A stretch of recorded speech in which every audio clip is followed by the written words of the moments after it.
pagbagsak ng bahagi ng Santa Maria Cabagan Bridge sa Isabela. Ano nga ba ang dahilan? Ayon sa ulat, ang insidente ay sanhi ng isang disenyo na may kahinaan.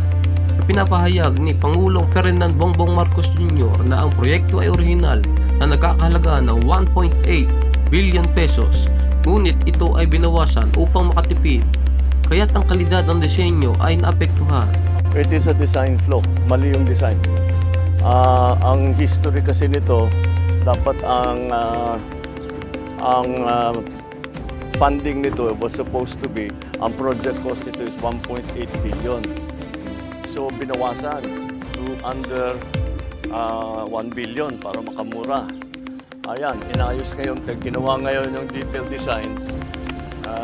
Design is really weak. Sa kabila ng insidente, walang nasawi ngunit 6 na taong nasugatan at kasalukuyan nagpapagaling sa ospital. Para sa higit pang detalye, maaari mong panoorin ang sumusunod na ulat kung bakit nga ba bumagsak ang nasabing tulay sa Isabela. Halika na, samahan mo ko dito sa Pinay Beats!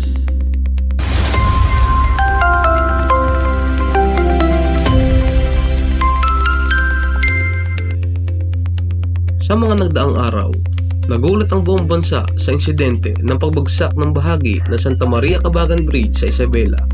Ayon sa mga ulat, ang tulay na ito ay isang mahalagang daanan para sa mga lokal na residente at mga naglalakbay patungong Hilaga.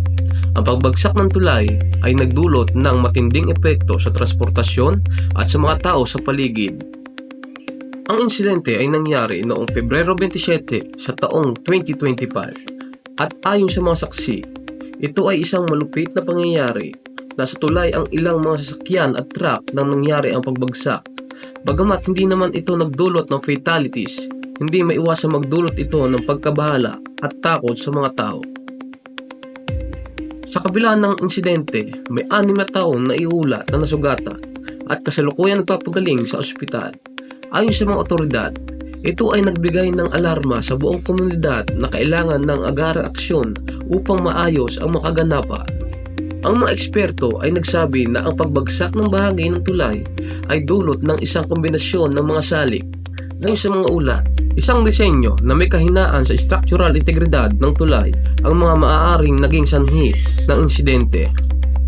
Ipinahayag pa ng ilang mga opisyales na ito ay may kaugnayan din sa pagsobrang timbang na dumaan sa tulay, kabilang na ang mga truck na may kargang higit sa 100 tonelada.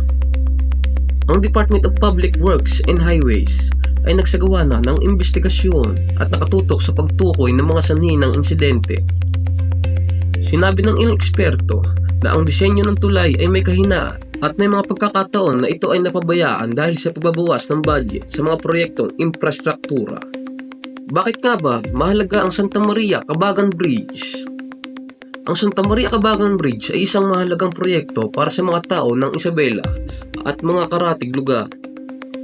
Isa itong pangunahing daan na nag-uugnay sa mga lalawigan ng Isabela at Cagayan at nagbibigay ng akses para sa mga kargamento at lokal na produkto. Dahil dito, ang pagbagsak ng tulay ay nagdulot ng pagkaantala sa mga biyahe at negosyo. Agad ding nagsagawa ng hakbang ang gobyerno para masigurado ang kaligtasan ng mga tao at ang mabilis na pagkumpuni ng nasirang tulay. Ang mga lokal na otoridad at DPWH ay nagsasagawa ng mga alternatibong ruta upang mapadali ang pagbiyahe ng mga tao at mga produkto. Isinasagawa din ang mga repair works sa tulay upang maibalik ito sa operasyon. Isa sa mga pangunahing mensahe na nais iparating ng insidenteng ito ay ang kahalagahan ng pagtutok sa kaligtasan at pagsunod sa mga regulasyon, lalo na sa mga proyektong may kinalaman sa infrastruktura. Mahalaga ng maayos ang disenyo at naipapatupad ang mga tamang check-up sa mga proyektong ito. Hindi maiwasang magbigay ng reaksyon ang mga tao tungkol sa insidente. May mga nagsasabing kailangan mapagtuunan ng pansin ang mga ganitong proyekto at hindi ito dapat mangyari sa susunod. Gayunpaman, may ilan ding nakatuwa at naging positibo sa mga hakbang na ginawa ng gobyerno upang tugunan ang problema.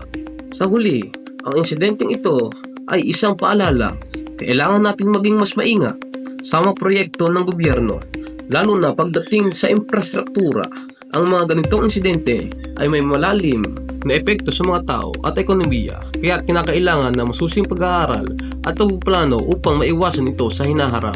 At yan na ang latest sa ating Pinay Feeds. Kung nagustuhan mo ang video na to, huwag kalimutang i-like, i-share at mag-subscribe. I-on mo na rin ang notification bell para updated ka sa susunod nating trending kwentuhan. Kita-kits ulit sa susunod natin na video. Stay updated mga ka-feeds. Dito sa Pinay Feeds, ikaw ang bida.